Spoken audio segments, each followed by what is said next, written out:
Hello friends, स्वागत है आप सभी का द सोशल क्लास के एक और नए वीडियो में। तो कल हम लोगों ने एनसीईटी 2025 के हिस्ट्री डोमेन के कुछ क्वेश्चंस किए थे जो इम्पोर्टेंट थे। आज भी हम लोग फिर से हिस्ट्री डोमेन के ही क्वेश्चंस करने वाले हैं। तो आज फिर से हम लोग top 20 the most important NCET questions है जो कि हिस्ट्री डोमेन में आ सकते हैं बीए बीएड एंट्रेंस के लिए एनसीईटी में। उनको हम लोग आज देखेंगे। तो चलिए शुरू करते हैं।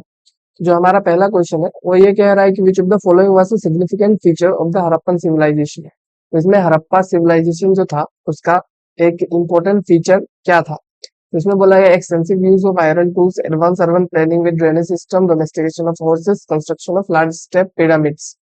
तो आपको देख के पता चल रहा होगा कि जो इसका आंसर है वो ऑप्शन बी होना चाहिए। तो इसका ऑप्शन जो आंसर जो है वो ऑप्शन बी है, एडवांस अर्बन प्लानिंग। तो इसमें आप सभी को पता होगा कि जो आयरन है वो हड़प्पन सिविलाइजेशन के बाद आया है और हॉर्सेस का जो एविडेंस है वो बहुत ही ज्यादा लिमिटेड है। तो इसलिए हम लोग ये नहीं कह सकते कि वो बहुत ही मतलब एक फीचर रहा होगा हड़प्पन सिविलाइजेशन का। और उस वक्त पिरामिड्स वगैरह बिल्ड नहीं हुए हैं। तो इसलिए जो इसका करेक्ट आंसर होगा ऑप्शन बी होगा। उसका क्वेश्चन नंबर 2 जो है वो ये कह रहा है कि the Mauryan emperor Ashoka is best known for. तो अशोका किस चीज के लिए सबसे ज्यादा जाना जाता है। तो ऑप्शन आपको दिख रहा होगा, military conquest, patronage of art and architecture, और उसके बाद spreading Buddhism and his policy of Dhamma, उसके बाद कंपाइलिंग द अर्थशास्त्र। तो इसका जो करेक्ट आंसर होगा वो करेक्ट आंसर है इसका ऑप्शन सी। तो इसमें देखिए इसका करेक्ट आंसर ऑप्शन सी इसलिए होगा क्योंकि बुद्ध जो है वो एक यूनिक रूलर माने जाते थे। क्यों? क्योंकि उन्होंने बुद्धिज्म को मतलब सॉरी मैंने अशोका बोलना था, अशोका बहुत ही यूनिक रूलर माने जाते हैं क्योंकि वो बुद्धिज्म और धम्मा इन सभी को बहुत ही ज्यादा स्प्रेड करने में हेल्प किया है। और जो पोस्ट कलिंगा के बाद ये ज्यादातर हुआ, मतलब कलिंगा वार के बाद उन्होंने वार वगैरह छोड़ दिया। तो इसलिए ये उनका एक यूनिक फीचर है। क्वेश्चन नंबर 3 ये कह रहा है कि what text is considered a primary source for understanding social structure of ancient India. तो अगर हम लोग एंशियंट इंडिया का सोशल स्ट्रक्चर को जानना है, सोसाइटियल जो किस टाइप के लोग रहते थे किस टाइप से, तो उसको जानने का सबसे अच्छा सोर्स क्या हो सकता है, प्राइमरी सोर्स क्या हो सकता है। तो ऑप्शन इसमें आपको दिख रहे हैं, अर्थशास्त्र, मनुस्मृति, ऋग्वेदा और महाभारत। तो जो इसका करेक्ट आंसर है वो मनुस्मृति। मनुस्मृति जो है उसमें आपको पता होगा कि सोशल लॉस, ड्यूटीज, वर्ण सिस्टम, ये सब के बारे में है। और अर्थशास्त्र जो है पॉलिटिक्स के बारे में, ऋग्वेद एक रिलीजियस टेक्स्ट है और महाभारत एक एपिक है। तो इसलिए बाकी ऑप्शंस नहीं होंगे, इसका जो करेक्ट ऑप्शन है वो है मनुस्मृति। क्वेश्चन नंबर 4 क्या कह रहा है कि the Bhakti movement in medieval India emphasised. जो मिडिवल इंडिया का भक्ति मूवमेंट था वो किस चीज को एम्फसाइज करता है। तो इसमें ऑप्शन ए है ritualistic practices, option B devotion to a personal god, option C asceticism, option D Vedic sacrifices. तो इसका जो करेक्ट आंसर है वो है devotion to a personal god. तो जो भक्ति मूवमेंट था वो सेंटर्ड था पर्सनल डिवोशंस को लेके, वो रिचुअल्स पे ज्यादा बिलीव नहीं करते थे। और आप सभी को पता होगा अगर आपने बुक अच्छे से पढ़ा होगा कि जो वैदिक सेक्रीफाइसेस वगैरह है या फिर रिचुअल्स वगैरह है, वो सब जो भक्ति सेंट्स है उनको चैलेंज किया करते थे, ना कि उनको सपोर्ट किया करते थे। क्वेश्चन नंबर 5 क्या कह रहा है कि which Mughal emperor commission the construction of the Taj Mahal. ये जो क्वेश्चन है सबसे इजिएस्ट क्वेश्चन है आज का। ये आपका जो इसका आंसर है वो आप सभी को पता होगा। इसका जो करेक्ट आंसर है वो है शाहजहां। शाहजहां ने ताजमहल बनवाया था, किसके लिए बनवाया था? मुमताज महल के लिए। और बाकी आपको मतलब इसका आंसर अगर नहीं पता है तब तो आपको थोड़ा सा और पढ़ने की जरूरत है। उसके बाद अकबर ने क्या बनवाया था अगर आपसे पूछा जाए तो फतेहपुर सिकरी जो है वो अकबर ने बनवाया था। क्वेश्चन नंबर 6 क्या कह रहा है कि the subsidiary alliance system was introduced by. तो सब्सिडरी अलायंस को किसने इंट्रोड्यूस किया था, ये क्वेश्चन पूछ रहा है। यहाँ पे आपको दिख रहा होगा Lord Wellesley, Lord Cornwallis, Lord Dalhousie या फिर लॉर्ड हेस्टिंग्स। इनमें से जो सब्सिडरी अलायंस है वो किसने लाया। तो जो इसका आंसर है वो है लॉर्ड वेलेस्ली। लॉर्ड वेलेस्ली ने सब्सिडरी अलायंस लेके आया था 1798 में। ठीक है। और डलहौजी क्या लेके आए थे वो भी आपको देख के पता चला, doctrine of lapse. Doctrine of lapse जो है वो डलहौजी ने लाया था। Question number 7 which of the following was the result of the revolt of 1857। जो 1857 का रिवोल्ट हुआ उसका जो रिजल्ट क्या है, मतलब उससे क्या इम्पैक्ट पड़ा। तो जो इसका ऑप्शन ए है, establishment of the INC, option B end of Mughal rule, option C introduction of the permanent settlement और option D abolition of the East India company's rule. तो जो 1857 के रिवोल्ट के बाद आपको ये देख के लग रहा है कि ऑलमोस्ट इसमें से दो या तीन ऑप्शन करेक्ट हो सकते हैं, पर इसका जो करेक्ट आंसर है वो है इसका option D abolition of the East India company rule. तो हुआ क्या कि जब 1857 का रिवोल्ट हुआ तो जो पावर था इंडिया में गवर्नेंस का, वो ब्रिटिश ने अपने हाथ में ले लिया ईस्ट इंडिया कंपनी से। और बाकी दूसरा ऑप्शन जो है वो सही नहीं होगा, क्योंकि आईएनसी जो है वो 1855 में आया था और परमानेंट सेटलमेंट जो है वो मतलब रिवोल्ट के पहले ही आया था। और आप सब लोग कमेंट करके बता सकते हैं कि परमानेंट सेटलमेंट कब आया था। क्वेश्चन नंबर 8 ये क्या कह रहा है कि partition of Bengal in 1905 was primarily aim at. जो पार्टीशन था वो किस चीज का, जो उसका प्राइमरी एम क्या था पार्टीशन का।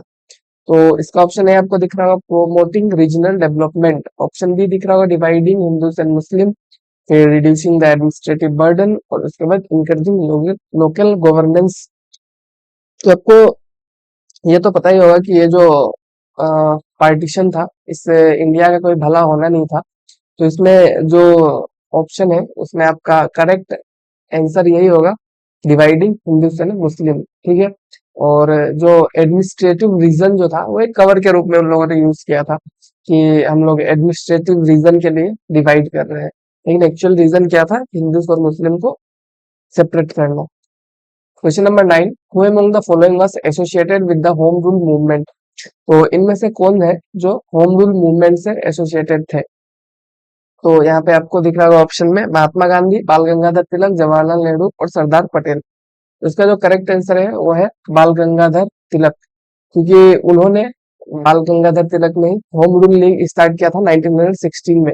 और जो गांधी जी है उनका जो मूवमेंट्स वगैरह है वो उसके बाद आता है।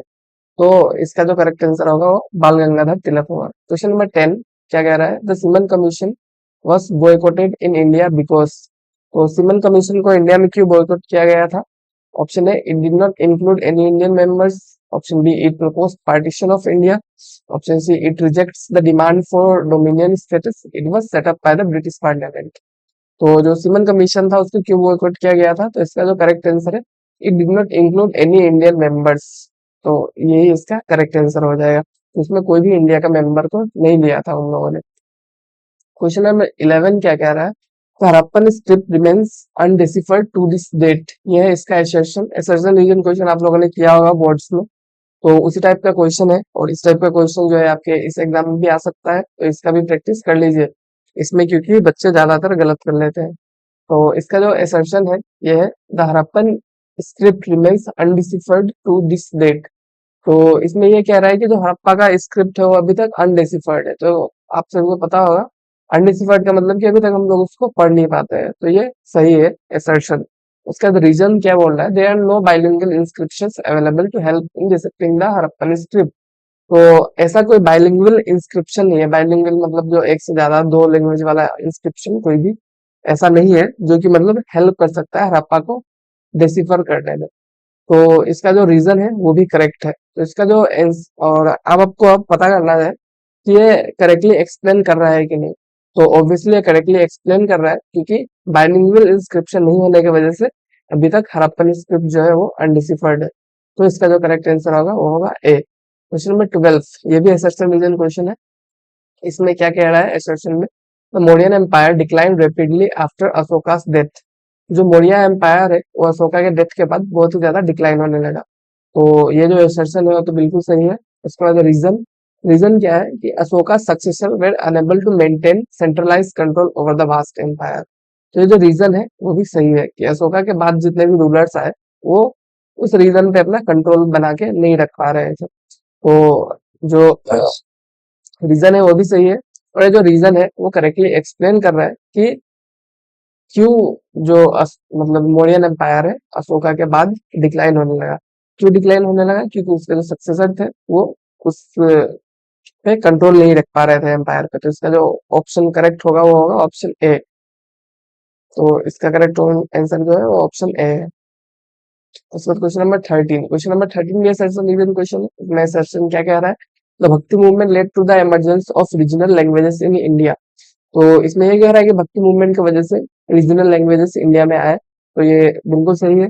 इसके बाद रीजन जो है, Bhakti saints compose their hymns and poems in local languages to reach a wider audience, ये भी बिल्कुल सही है कि जो भक्ति सेंट्स है उन्होंने अपने हिम्स पोएम्स जो भी है उनको रीजनल लैंग्वेजेस में, मतलब लोकल लैंग्वेजेस में बनाया था ताकि वो वाइडर ऑडियंस को रीच कर सके। तो एसेंशन रीजन दोनों सही है, रीजन भी एसेंशन को करेक्टली एक्सप्लेन कर रहा है, तो इसका जो करेक्ट आंसर होगा वो होगा ए। क्वेश्चन नंबर 14 जो है वो फिर से एसेंशन रीजन क्वेश्चन ही है। तो इसमें एसेंशन क्या कह रहा है, the Mughal empire which is territorial zenith under Aurangzeb. तो इसमें ये कह रहा है कि जो मुगल एम्पायर है वो औरंगजेब के टाइम पे अपने पीक पे था टेरिटरी के हिसाब से, कि मतलब उसके पास बहुत ज्यादा टेरिटरी था, जितना मतलब मैक्स उसके पास कब था, औरंगजेब के टाइम पे था। तो ये बिल्कुल सही है, औरंगजेब के टाइम पे उसका मुगल एम्पायर के पास बहुत ज्यादा टेरिटरी था। इसका रीजन क्या कह रहा है कि Aurangzeb military campaigns in the Deccan expanded the empire's boundary. तो ये भी सही है कि जो औरंगजेब है वो डेक्कन एरिया पे बहुत ही ज्यादा मिलिट्री कैंपेन्स किए, और उसके वजह से जो एम्पायर का बाउंड्री है वो बहुत ज्यादा बढ़ गया। और रीजन जो है वो भी करेक्ट है, असर्शन भी करेक्ट है, और एक्सप्लेनेशन जो है वो भी करेक्ट है, तो इसका आंसर भी क्या होगा, ए। क्वेश्चन नंबर 15 क्या कह रहा है, असर्शन रीजन फिर से, असर्शन क्या कह रहा है, the revolt of 1857 was a significant turning point in the Indian history. हाँ, ये तो सही है, असर्शन सही है। उसका रीजन क्या कह रहा है कि it mark the beginning of organised nationalist movement in India. तो ये थोड़ा सा ट्रिकी क्वेश्चन है, इसमें रीजन में क्या बोल रहा है कि organised nationalist movement in India. तो एक्चुअल में जो रिवोल्ट ऑफ 1857 था वो कहीं से भी एक नेशनलिस्ट मूवमेंट नहीं था, वो भी ऑर्गेनाइज्ड। वो क्या था, एक म्यूटनी था, मतलब एक रिवोल्ट था जो कि मतलब सिपाहियों ने किया था। तो ये कोई नेशनलिस्ट मूवमेंट नहीं था, तो इसका जो रीजन है वो गलत होगा। तो इसका जो करेक्ट ऑप्शन हो जाएगा, क्या हो जाएगा, C, A is true, R is false. ठीक है, तो इसमें क्या हुआ था कि 1857 was not a nationalist movement, it was a mutiny with diverse causes. ठीक है, क्वेश्चन नंबर 16, इसमें क्या बोल रहा है, which of the following was not a cause of the decline of the Mughal empire. तो यहाँ पे क्या बोल रहा है कि नॉट ए कॉज बोला है, इस चीज पे ध्यान दीजिएगा कि not a cause of the decline of the Mughal empire, Mughal empire का डिक्लाइन का रीजन नहीं है इसमें से। बिग सक्सेसर आफ्टर औरंगजेब, ये तो है। राइज ऑफ रीजनल पावर, ये भी है। The arrival of the Dutch east India company, increase burden of military campaigns. तो इसमें ऑप्शन जो सी है वो आपका रीजन नहीं होना चाहिए मुगल एम्पायर के डिक्लाइन का। तो जो करेक्ट आंसर है ऑप्शन नंबर सी है, the arrival of the Dutch east India company. तो ये क्यों है, क्योंकि डच जो है फोकस किस चीज पे था उनका, स्पाइस ट्रेड पे था।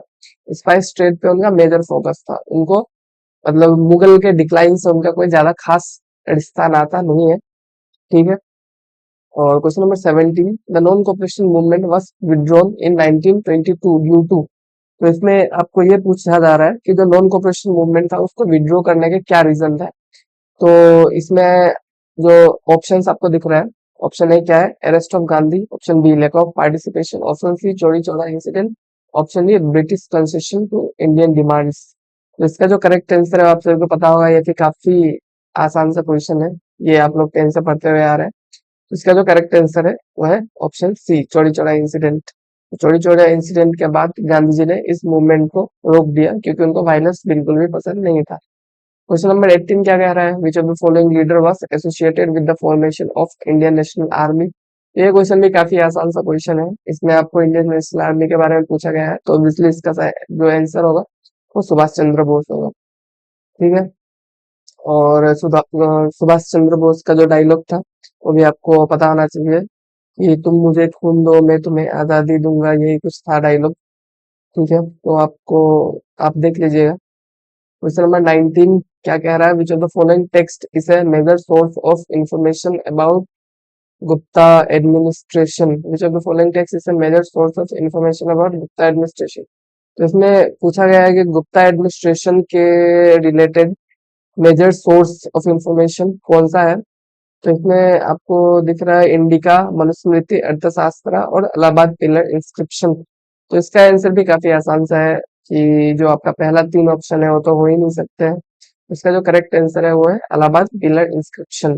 ठीक है, इसमें क्या लिखा गया है? समुद्रगुप्त के अचीवमेंट्स को लिखा गया है। तो इसका क्वेश्चन थोड़ा घुमा के भी आ सकता है कि कौन सा ऐसा पिलर इंस्क्रिप्शन है जिसमें समुद्रगुप्त के बारे में लिखा गया है। ठीक है।